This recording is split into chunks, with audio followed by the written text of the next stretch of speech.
evening, everybody, and welcome to another edition of Pundit's Pundit. My name is Scott Morganroth, the Motor City Madmouth. No hat today, just to advertise the haircut, but I promise you, it will be back next week. I want to say hello to our evening crew tonight. We have Candy. Welcome back, Candy, substituting for George Eichhorn, who, by the way, is covering the Detroit Red Wings and the Florida Panthers game at Little Caesars Arena. Thanks, Scott. It's great to be here. Denzel Sniper, welcome back to the big show. I'm going hatless here tonight also, but I go hatless every night, so there's that. But I did razor my head this morning, so I'm with you on the hair thing. There you go. Yeah. When my haircut gets done after Candy's, you know there's a big John Deere looking to get all over my face and then some. All right. And last but not least, the pundit's pundit himself, Jacob Christner. Hey, Denzel, this era's jargon goes perfectly with him. No cap. Yeah, there we go. No cap. All right, so with that said, I'm gonna turn over the red carpet and the microphone to Denzel Snipes, and he's going to take over. And then a different format change tonight. Pundit's points will be at the end of the show. It will not be at the beginning, so we can focus on the topics at hand. All right, Sniper, take it away. All right. And just as a reminder for everyone to please locate and follow the South Florida Tribune on YouTube, Facebook, Twitter, and the lovely streaming services that they offer. Hit the like and subscribe button. For any notifications, hit the notification bell. Also, like and follow Sideline Sports on YouTube. You also got reruns coming on Stream TV every single week with myself and the crew you see on the screen, as well as our other guys, JT, Joe, or JB, Jake, John, Dom. It's a whole cast of characters. You know, you got to be there to see it. So please hit that like and follow button on Sideline Sports Network, as well as South Florida Tribune. So let's get on to our first topic here. We got a pretty good show for you today, and it's a bit of debate going on here. It's about to happen. Maybe we're all in agreement. Who knows? Do coaches' egos ruin teams? This is interesting, and I do want to kick this off and go really quick. So the question is, do coaches' egos ruin teams? Now, on one side of the fence, I'm going to say here that a coach does have to have a bit of an ego, but the ideal coach would have just enough of one, because you have to have that self-assurance. You have to have that assurance that you can lead a team to the promised land. You can lead the team to success. But the question is, does too much ruin a team? A couple of points. So you all remember Rich Rodriguez. He was the head coach of West Virginia University football team sometime in the mid-2000s. Also, there's Chip Kelly, who was over the Oregon Ducks, famed spread offense, as well as the Philadelphia Eagles. Well, both men were egotistical because they thought they were the godfathers of the spread offense. Never mind the fact that guys like Tom Osborne existed in Nebraska, totally wasn't winning championships in the mid-2000s with who I believe is the greatest option QB of all time, Tommiefrazier. Name me one better. Anyway, both those men had huge egos, and they also led to their exits as well. Then there's the ego of one guy, Lanekiffin. One incident in particular, when he was trying to recruit wide receiver alsonjeffrey, Pundit, you know that guy too well. He played for the Bears. When he was trying to recruit him to Tennessee, he once told him that if you don't attend the University of Tennessee, you'll be pumping gas for the rest of your life. So now let's fast forward some years later. In his second season, alsonjeffrey for the Chicago Bears had 75 receptions for 1,200 yards and 6 touchdowns. You remember that, Pundit? Of course I do. And on the flip side of things, Lanekiffin was fired after a 62-41 drubbing to Arizona State. So, and he was known to ruin that team with his ego. So, yes, I totally agree that coaches' egos can ruin teams, and it's especially a shame if it is a loaded, talented team. But I want to pass it on to Jake here and see what he thinks. What do you think, man? Coach egos ruin teams? Yeah, absolutely they do. I got the mattnagy situation with that. We already have that whole story. But I'm going to bring up where I believe that the modern day coach needs to be, and a lot of them still aren't. I have a belief that they need, whether it's high school, college, any of this thing, you need to be teaching your kids. It's not just X's and O's to me. You need to be teaching your quarterbacks, your anybody that's running it on the field to be the coach on the field. You need to teach them to make decisions. You see all of these coaches, especially OCs, they want to control every detail. It's kind of like the old days with Tom Landry. He used to say his system was perfect except for the people. And he had that kind of, even though Tom Landry was an all-time great, he had that kind of ego to that. And I have a thought process that you need to be able to have somebody and teach them that they have the confidence to see what they see and go for it. And then do you get picked off? What did you see? And if they don't say anything and they just walk off, then they get benched or you have an argument with them. But if they describe things of what they thought and something happened, then we can speak it out. And this is what you do next. I have that belief. I believe that's more than X's and O's. That's teaching kids and teaching adults also to make their own choices. That's how you get through life. And I believe coaches with the biggest egos want to run every detail of everything. Every little X's and O's. They want to run your footwork. They want to do everything. And, I mean, Vince Lombardi had that. He used to give -2s if you got off position, even if you made it. Even if they had like -2, 0, +2 for positions. And I love Vince Lombardi. But on one of the games against Dallas, he gave a -2 for somebody that was helped win the game. So because he wanted that. And there's that kind of thing. I don't think it's necessary anymore. I just don't. Yeah. And you know what? I'll even give you an example of a coach's egos, huge, that didn't ruin a team. You know this all too well. Your 85 Bears. Mm-hmm. There was a power struggle between mikeditke and buddyryan. Yeah. And it made no negativity towards the team. They went 15-1 and won the Super Bowl. The reason why their egos didn't ruin the team was simply because the team was just that good. I also think everybody had an ego. It's like Jim McMahon would fight Ditka, which these quarterbacks won't fight these people when they're stupid. He'd fight him. He'd say, dude, you're boring. Sit down. We just scored. You know, and what can Ditka say? You know, he yells 98% of the time, but there's that 2% you can keep him quiet when it worked. And that was those are the things. And it's like, but everybody had that ego. In those cases, you can't have that humility. You have to fight them. You know what I'm saying? There's those type of deals. But those are the things I think. It's the fact that the new end coach, the new world coach needs to be teaching, and this is my thing. I want to do this at least too.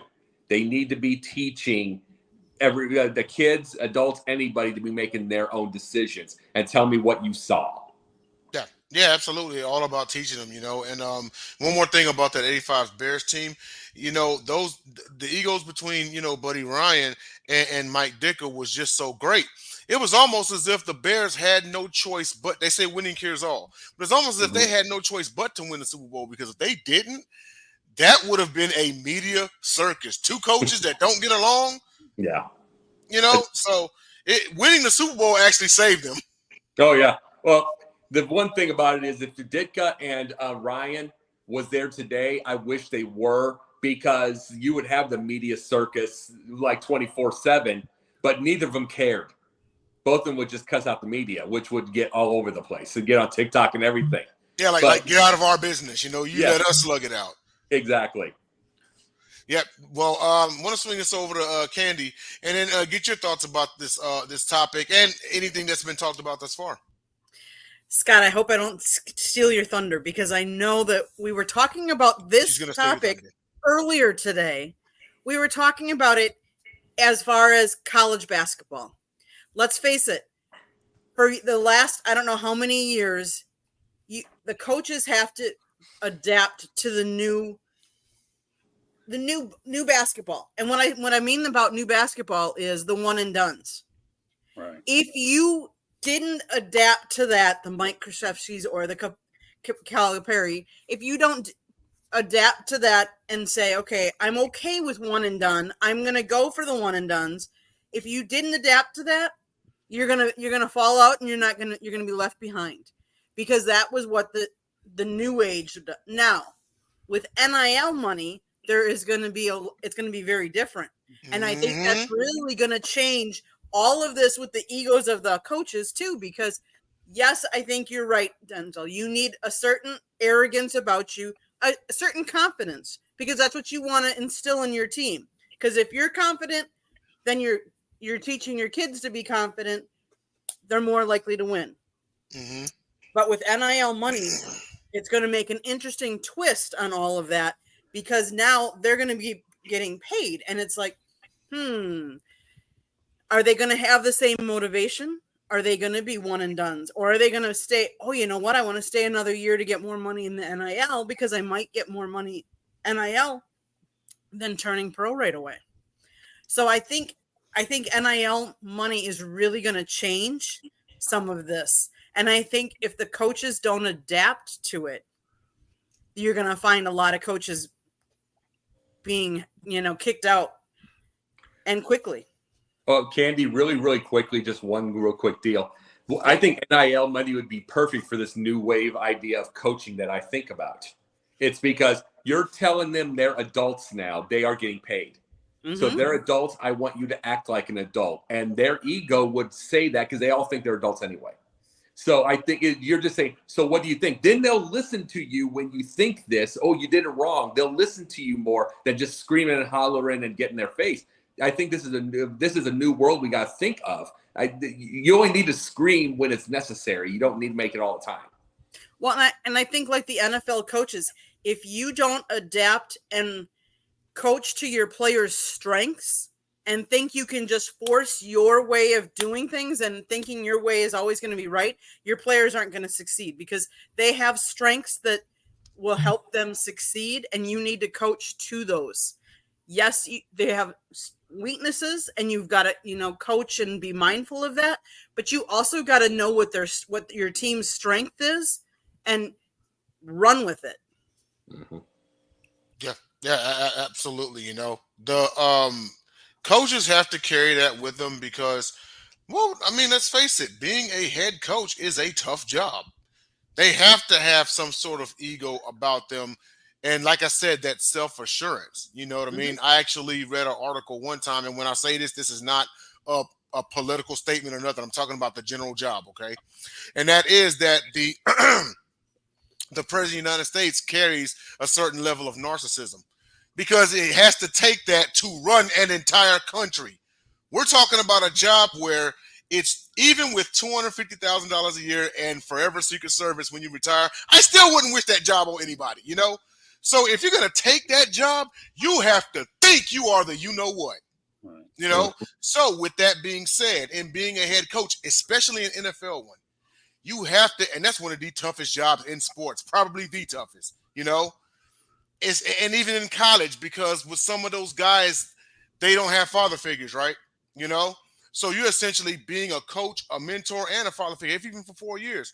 But you have to have some sort of ego. Like, I'm the man. I'm the one that they come to, But when it bleeds over the top, that's when it becomes a problem, and you start to ruin the teams, just like you said, Candy, taking those weaknesses and fixing them, identifying those spots, taking those strengths and building on them, You can't take your eyes off of that and just think, oh, well, I'm just doing my merry thing. Lastly, Motor City Mad Mouth, give me what you got. All right, I'll give you what you got. First, let everybody know that Pundit is being broadcast around the world. Okay, got to let people know that, right? The audio version of Pundit can be heard on iHeartRadio, Apple, Spotify, Google, wherever you get your podcasts. Please hit the red subscribe button on YouTube, South Florida Tribune. We're striving for 1,000 subscribers. Please also comment, like, and share the show. Broadcast, want to be a guest, no problem. Participate in the chat room. That's one way to do it. Or send your topic ideas to southfloridatribune@gmail.com. If you want to advertise cost efficiently, call me at 954-304-4941. We broadcast live on Facebook, LinkedIn, Twitter, and YouTube. Our website is www.southfloridatribune.com. Twitter/X at Tribune South. And Candy Emily is not behind the scenes tonight. She's in front of us. And I have a book coming out, Lessons from the Microphone. I'll get into more details later. Now, on to the question. I'll just say this. I disagree with all of you. Okay. It's a case-by-case basis is what it is. Don't tell me that Don Shula had an ego. It was my way or the highway. And I work with Coach Shula. Okay. Vince Lombardi, you talk about the man himself. There was no ego. It was Vince. Now, Lanekiffin, I will say this. I worked with him down here. And you know what? I knew he was going to be a temporary coach because all you have to do is win at FAU to get rehired somewhere else. How'd that work out? Back in the Southeastern Conference. Some of the other names that you alluded to, probably. But you know what? Every situation is different. You know, some of them need that big authority. You know, you're talking about Tom Landry. Okay, here's a guy that won multiple Super Bowls too. So is he allowed to have an ego? I had an opportunity to work with John Wooden, right? Okay, you ever heard of him? Pretty good, right? Oh, yeah. And the one thing about John Wooden was he had the pyramid of success. And you know what he once told me during an interview? That, you know, you guys can wear facial hair all you want, but you're kicked off the team. Let me tell you, Kareem Abdul-Jabbar and Bill Walton didn't have facial hair, but when they got to the NBA, they did. So it just depends on the person.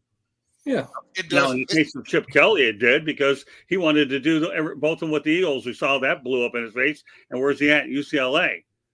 Richrodriguez was stupid because he's sitting here trying to change everything about Michigan. No, number one, and all the different Michigan traditions. Boosters ran him out real quick when he had some poor records. So, again, you have to look at every situation individually and then go from there. I don't think you can sit here and put an overall generalization on it per se. That's fair. The only thing that I'll say real quick is look at the guys you mentioned: Wooden, Landry, Lombardi, and all of them. You have to win first. If you win first and you have an ego, you at least have a leg to stand on. If you haven't won anything, they're going to run you out of town. Right. Yeah. And personally, the thing, and everybody that you brought up, Scott, I have nothing but the utmost respect. When I was saying ego, I just was saying that, yep, they have an ego, but it doesn't mean I don't respect them. Yeah, but Jacob, if you're going to do that, then my advice to you, my friend, is you better watch the word and control the word in terms of what the word is and what your intent is. Because that's one mistake that everybody in journalism makes. You can take a word, I interpret it one day, and all of a sudden you have a different conversation. Remember, you're talking to a guy here that interviewed ojsimpson, asked him the same question 5 different times and got 5 different answers, okay? Yeah. So you have to understand that when you come up with topics like this, and I have no problem with them, the word ego could be changed to a different word, and all of a sudden we have a different conversation about ego this and ego that. Mm-hmm. Oh, no. And there is, and everything that, and you're correct on that. I appreciate that, by the way. My main thing was, it's like, I believe that there are ones that are just, there's a good ego, there's a bad, there's ones that go overboard. But it's like, I have all the respect in the world for what they did. I just believe that there is a way in this NIL world that you can be able to coach now. I just have that belief. A lot of them don't get there yet, you know?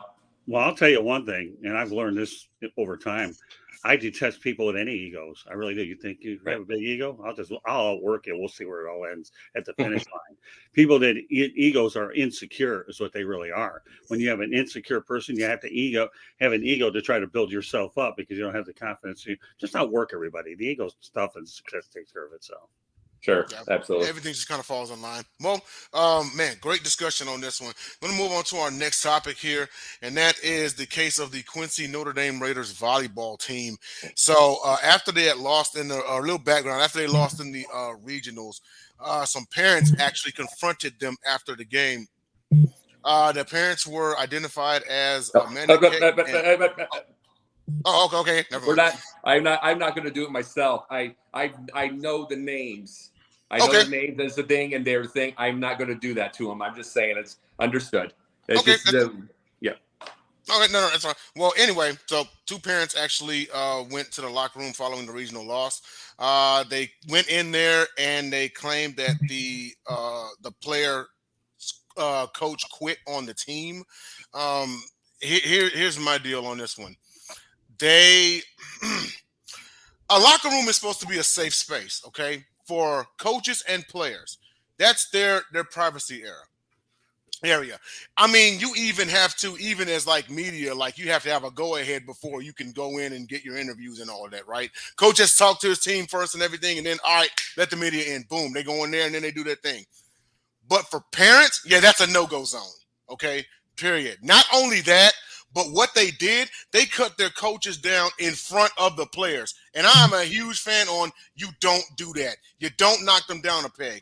See, there's some of those kids that don't know any better. And then it's bad enough that they have to go home, and then they got to hear from their parents and everything. So now they're going to get to the school. There's a chance they don't even respect their coach, This is where parents can stick batteries in backs and bugs in ears. I'm not a fan of that at all, okay?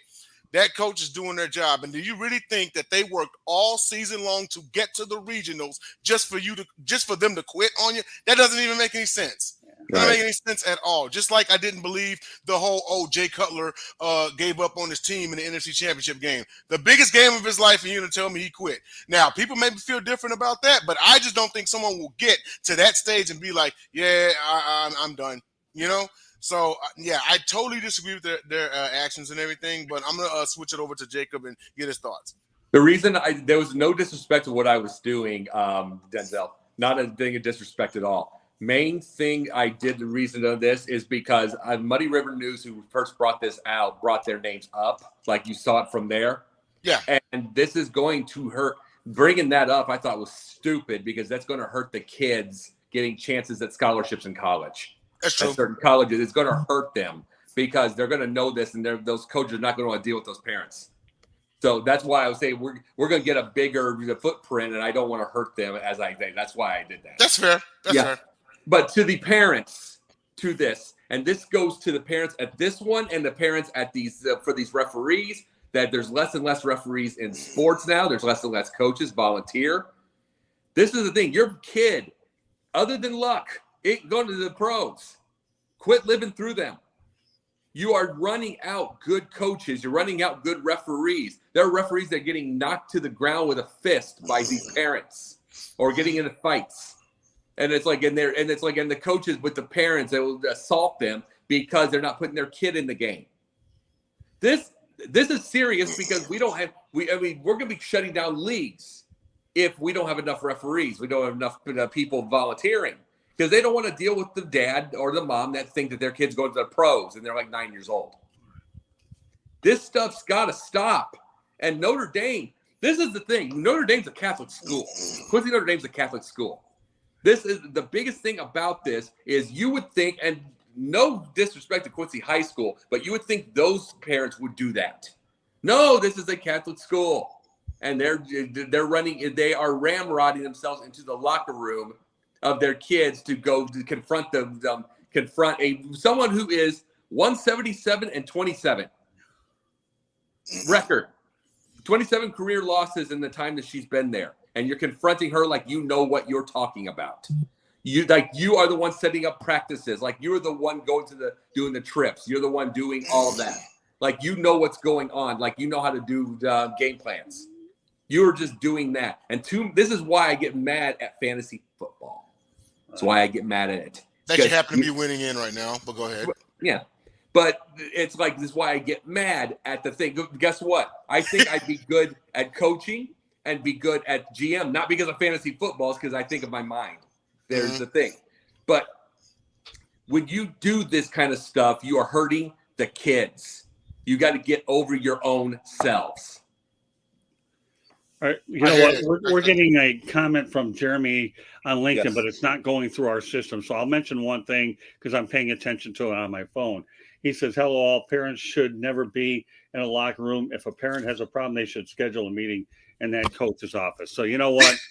Jeremy, yes, thank you. Okay, real quick.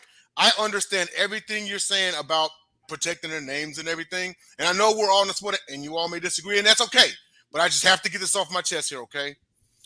Protecting their names, that job should not fall on us. How about you not bulldoze a private area in the first place? Mm-hmm. That is how you avoid it. Right. With that said, Candy, what you got? Here's my issue. There are boundaries and there's respect. And as parents, it is your job to teach those things to your kids. Now, you did not respect the coach by going into the locker room and calling out those. You did not respect the boundaries. If you don't respect them, how are you're teaching your kids to respect them? And then how are the kids gonna, and how do we then, years down the road, fault the kids because they didn't teach them respect. Now they don't. Society has got to change. You've got to stop feeling entitled that you can do whatever you want, whenever you want. Exactly. Learn to teach respect. Learn that there are boundaries. You can't just go in to a locker room, a private area that is supposed to be, like Denzel said, sacred between the coaches and the team. Right. We cover Miami Hurricanes football game. We go to the games. I'm on the field taking pictures. After the game, I'm on the field. I can take pictures. You can try and stop players, take pictures. You watch them. They'll go over and salute the band afterwards. Then they go into the locker room. Nobody is allowed in that locker room. They then escort the players that they want us to interview into a separate room. You are not to go in there and, in their locker room. You have to learn that we have to learn respect and boundaries. Yes. It's okay. Yes. And also, just to add on to what you said, Candy, I'm with you 100%. They have to learn that, and it's a shame we even have to say this. They have to learn there is consequences for your actions. Start holding these people accountable. Someone has to teach it to them. Someone has to. Because there's hard-headed people out here, y'all, okay? And sometimes they won't learn unless a really ugly lesson is taught to them. There are some people that ain't all the way there. And can I just say, piggyback off in that? Go ahead. My dad was a high school math teacher for years. He loved teaching kids. You know why he retired early?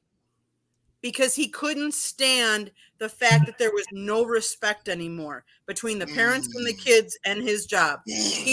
And I'm afraid that there are so many good teachers out there that either are not teaching because they don't have that respect anymore.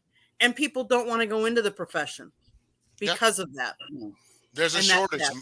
My own mother, and I can bring her on camera whenever, and she will tell you 39 years school teaching, she knew when it was time to go because the culture was changing. It used to be one point in time when there was a meeting between a parent and the student's grades were low, that parent turned to their child and said, don't ask me for anything extra until this grade comes up. Now that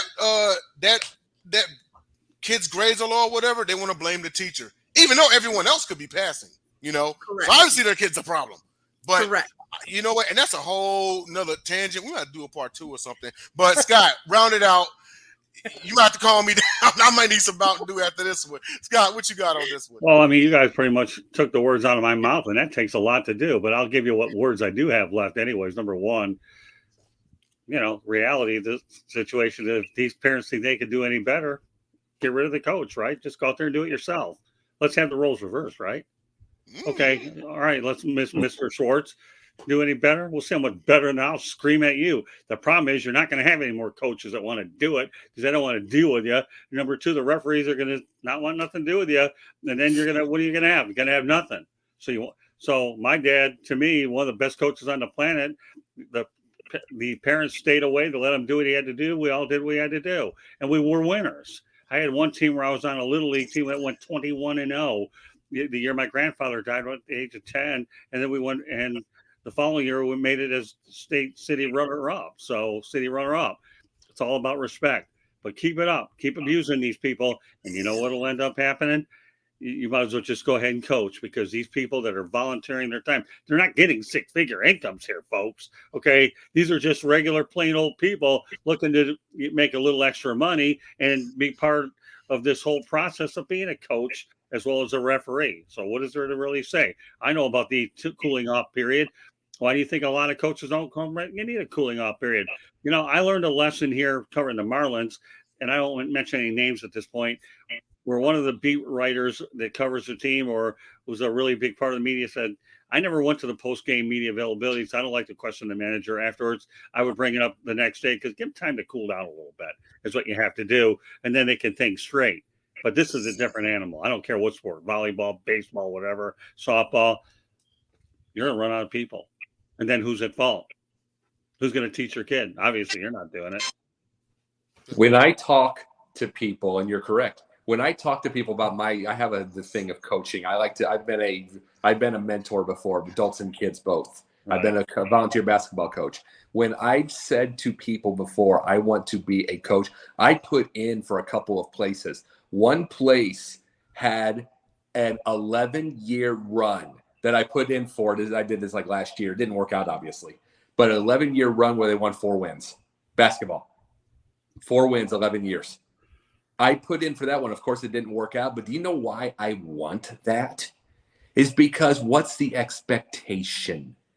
What's the expectation on that? They know that this team's miserable. They know it's horrible. Most of these kids they're probably a Catholic school. Most of these kids are going to probably be lawyers. You're teaching them to be a team. You're teaching them to be everything like that, and they want them to be able to go. They're not having an expectation they're going to the pros. And then by the time I believe that my thought process is going to make them winners, they're going to be left alone. But it's like when I took that just one team, I was coaching the team for volunteer basketball. They got better, but we had 1 tie and 5 losses. I'll admit that. We had like one really good kid, a couple of them that you could run a play with, and like 4 kids you ran into each other. Cool, but guess what? Every one of them got better. I had boys and girls on my team too, as a co-ed team. They all got better. And then all that kind of stuff like that. One of the dads, they paid for my meal one night when they saw me in the thing. Paid for my meal just because their kid got more play time than he'd ever gotten in his life, usually on the end of the bench. I played him more than just about anybody. And it's just the little things like that. The parents, there are good parents out there that do understand it, but that's the kind of team I want to coach. The 11-year loser, all that stuff. Give me time to build it. I have an idea. I don't want the 30-win team. I don't want that because I don't want to deal with the ridiculousness. Yeah, no, totally get it. And we'll get on to our third topic here, and that is the Las Vegas Raiders.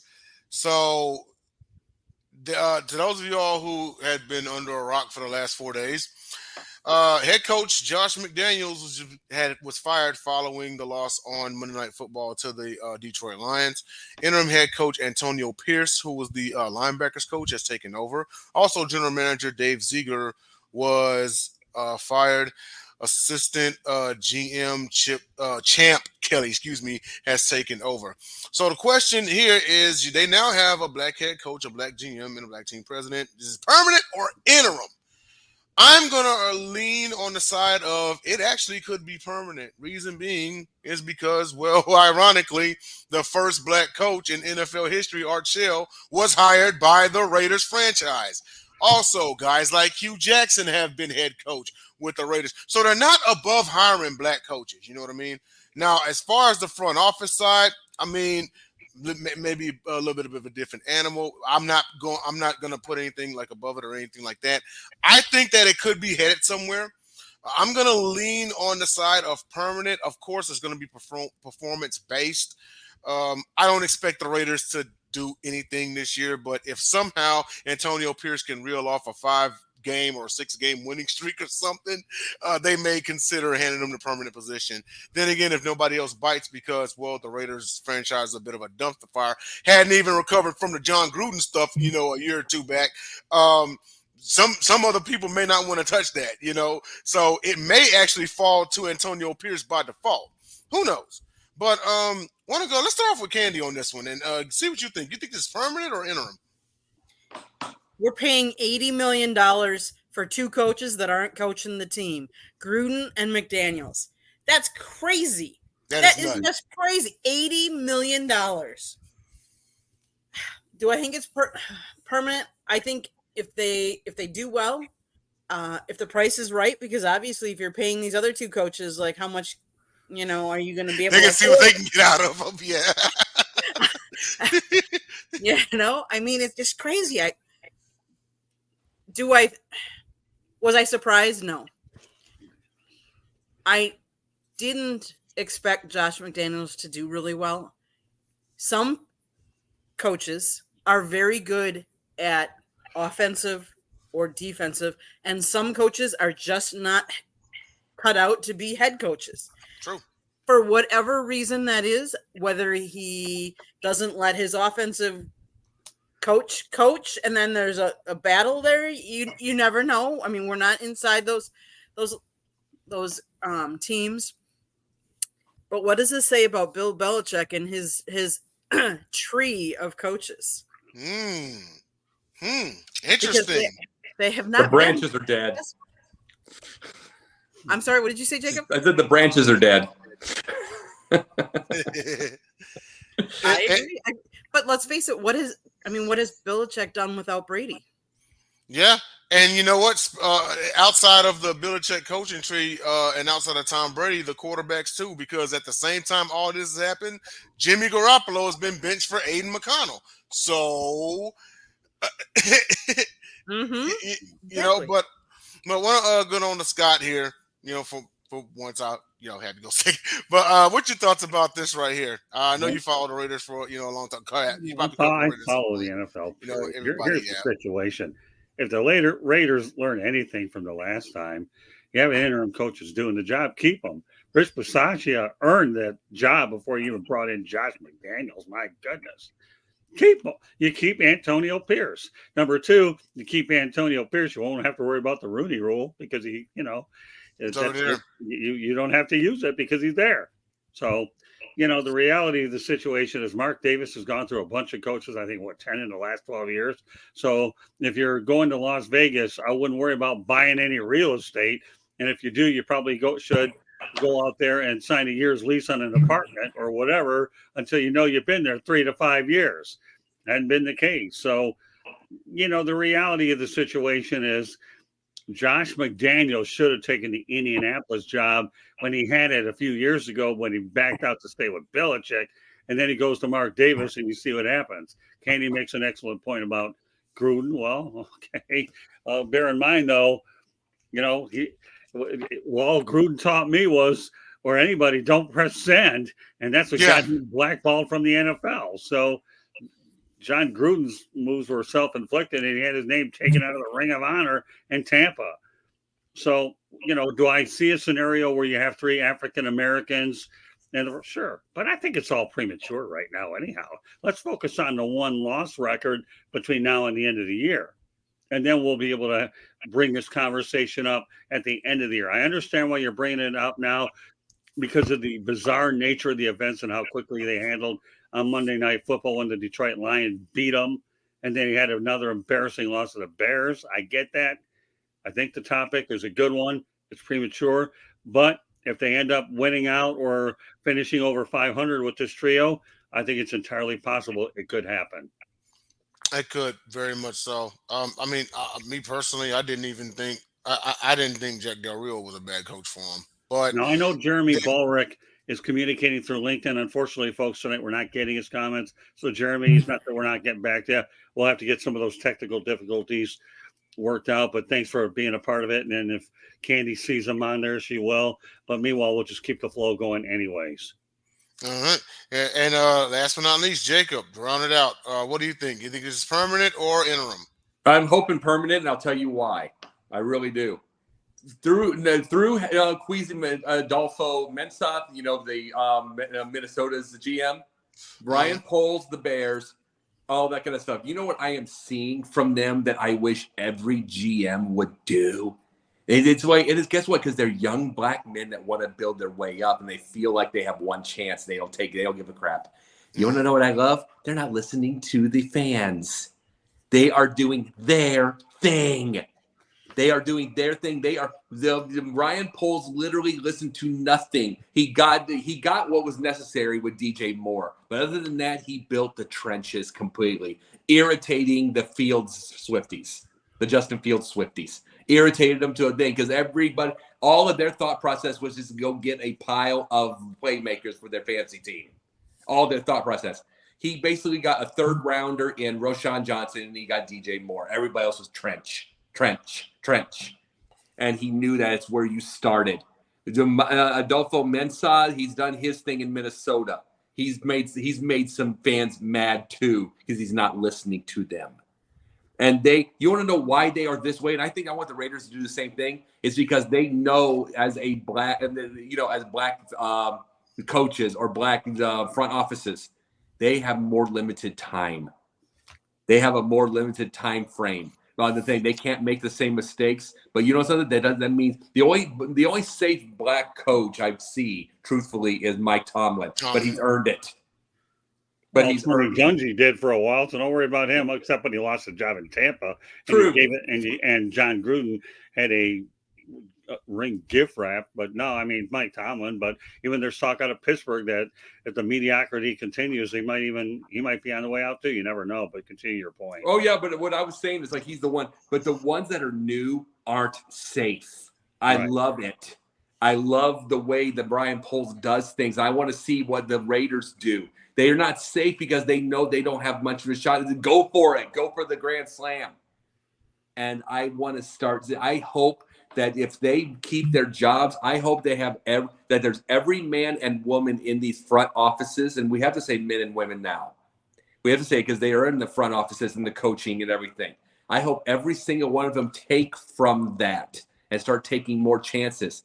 Because there is the one thing about the Bears, especially, they're safe, they're old, they're dusty, old ashtrays, especially the front office, especially the owner. But they are, and they need.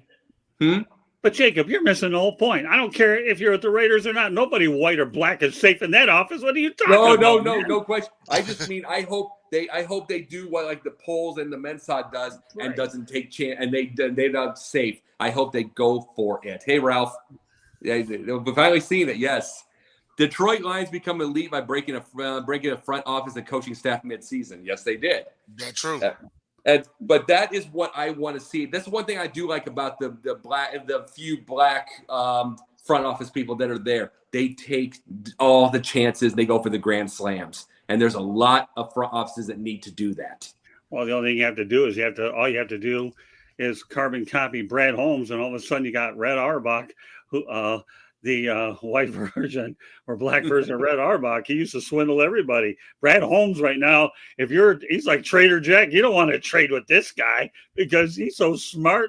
I tell you, Brad Holmes, the best general manager the Lions had, and I can't tell you how many years. This guy's unbelievable. And we all know about Dan Campbell. So second time Josh McDaniels was fired by Halloween as a head coach in his second season. I'm sure his wife lets him know about that too.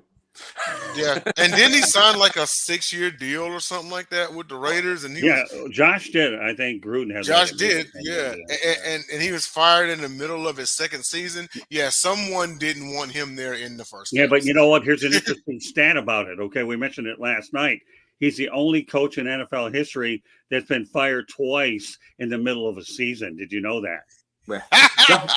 And it's not a stat that I would really completely want to advertise, but you know what?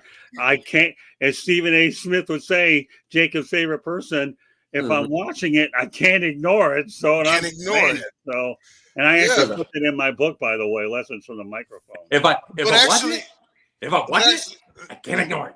Yeah, but what you said, Scott, aligns up perfectly with what Candy said, and that is some coaches, their ceiling is coordinator. He's an excellent play caller. He just can't run an entire team. There's Steelers fans that are asking for McDaniels right now for the OC because they hate Canada, which you can't blame. But that's a mistake because he'll politic his way if they let go of Tomlin. You don't want him as a coach. No, I disagree with you there. Okay, if you keep Tomlin, if Tomlin has any sense at all, and they want him as offensive coordinator, you jump on it. Tomlin's earned enough to be able to get this thing fixed with an offensive coordinator. So you know what, Jacob, my friend, we disagree on this one, and it's okay to disagree. Sure. That's why we have this show. This is an awesome show for that reason. Oh, exactly. We're a magazine. Yeah, magazine show. Magazines, absolutely. Well, that is all right because I think we're not going to do it. Oh no, we have time. Well, right now, we could probably manage. I'll tell you what, we have about 9 or 10 minutes, so we can all keep it real because I know you have a grocery list of places that you are. If you trim your grocery list in half and make it look like you went to the drugstore, we'll be able to get it all in. Okay, go ahead. Go ahead, bud. All right. Pundit point. Okay, so mine real quick. So last Saturday, Francis Ngannou's boxing debut, he hung with Tyson Fury. A lot of people think that he should have won that fight, including yours truly. Me personally, I think Tyson was awarded the fight because of who he was. So if Ngannou didn't win by knockout or TKO, he wasn't going to win the fight. Ironically, he knocked him down in the third round. Here's the deal, okay? He proved himself in that one fight. You know, there's already talks about his next opponents, and the biggest one is one Deontay Wilder. He has already stated that his next fight, he wanted a rematch with Fury. Fury's actually defending the title this December, so more to come on that one. But no, he definitely proved himself. He dominated the octagon. Now he's going to the four-corner ring with gloves on, and he's looking to dominate there. I think he did awesome. He definitely has a future in this line of sports. Still a young man, and I think he's got what it takes to get with the best out there. He literally got with the best. He said right there, he should have won by decision. Box office gave, yes, exactly. Tyson Fury was awarded it because of who he was. And that right there actually was going to be a topic, a full-on topic that I was going to suggest, and that is the politics of boxing. Maybe we'll cover that one day, you know. But Fury, and nothing against him, I love the guy, but he should have lost that fight. Jacob, what you got? Absolutely should have lost the fight. But Mike Tyson, real quickly on mine, Mike Tyson, his training thing has gone way up now. His because he's helped train Ngannou. But here's the thing. I have something to say. I brought up the fantasy football a little bit. Saw a ridiculous thing, and I put it on Facebook. I put the thing on Facebook, and it's ridiculous. So there was a guy who's 3-5 in his fantasy league saying that he wanted to trade Troy Pollard. Wanted to trade Pollard, Tony Pollard, for Christian McCaffrey, get McCaffrey in his day, and then he would let the guy bang his wife once. And bang his wife once, and it's like, yes, that is his whole thing. And he's supposed to have a hot wife and everything. He said that. This is how crazy this has gotten with people. And this is the whole thing. Front offices. These are who you listen to. Is why I was telling you about the Raiders and the Bears and everything not listening. This is who you're listening to. When you are appeasing these people, they will do these things. They think they know what they're talking about through their fantasy teams. And it's like, basically, fantasy's luck. We get the best players, but you don't know if you're going to get the injuries. I'm winning. I have 2 leagues. One I barely touched, and I just drafted well. The second one's been a Russian summit, going all over the place with with all the trades. And we'll see how I go from there. His ticket and betting draw is why they gave Fury the win. It is why boxing is slowly dying as a pro sport. MMA has surpassed it. That is correct. Yes, it is.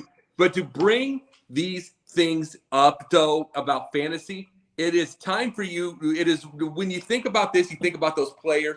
You get onto those places each and every time when you see those parents beating up on the referees or the coaches or whatever. You ever see the kids fight? No. You know why? The kids are more mature. The parents have stopped the maturity. They stopped the maturity and everything like that, and they're the ones that are ridiculous now. The roles have reversed. Yeah, absolutely. Candy, Pundit point. Kudos to Fox. On October 29th, 2023, the Wisconsin-Minnesota border battle did not disappoint.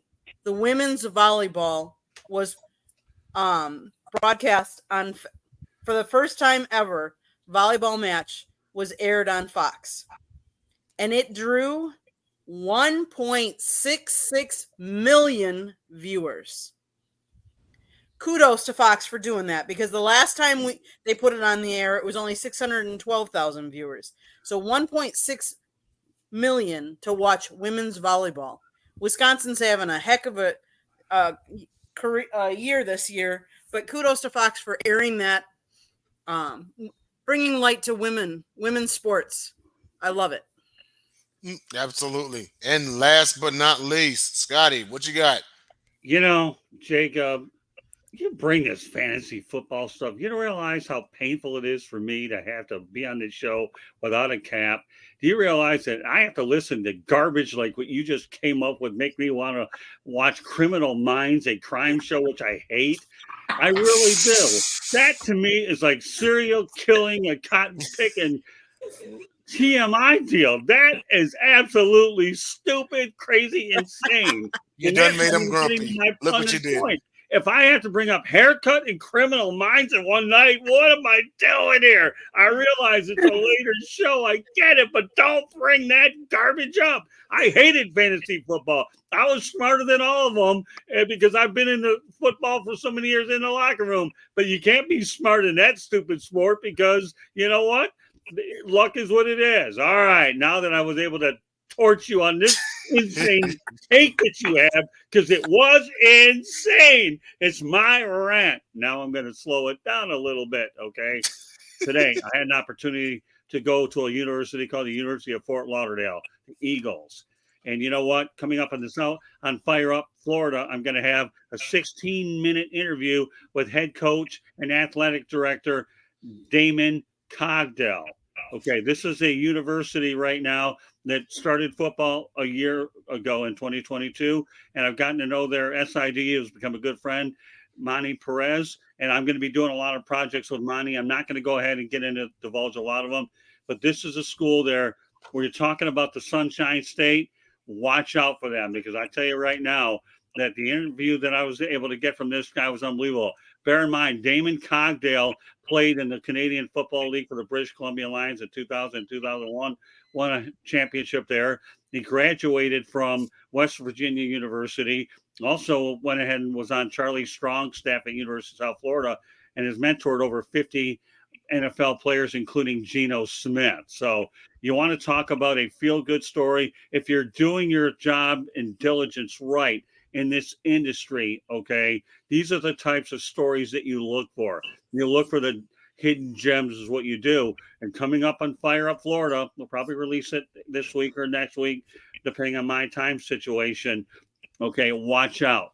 That's one of my, when I talk about my book, okay, Lessons from the Microphone, anybody can get the obvious content that you have, but the real content hunters are the ones that look for, they hit stories like this. And I'm not patting myself on the back. Monty came to me and asked me, you want to come out and do this? I said, absolutely. I have no problem doing it. And you know what? We'll be doing other stories with them as well. So watch out for the University of Fort Lauderdale Eagles, okay? And they're located in Lauderhill, Florida, out west of Fort Lauderdale. So that's my take, including the insane one that you had, Jacob. But at least you got me going a little tonight, and it isn't the worst thing on the planet. God would rather watch paint dry than talk fantasy football. Jeremy, I can't stand you because you're right again. And this time you didn't knock my head off and then wear it. All right, Candy, why don't you take us home, and everybody can go out there and do their intros. We got about 3 minutes left in the broadcast. Take it away, Candy. So if you have any ideas that you want us to tackle, or you want to come on a show, you should be commenting like Kneecap is. But you can email us our ideas at southfloridatribune@gmail.com. Please hit that red subscribe button. It's below Jacob there.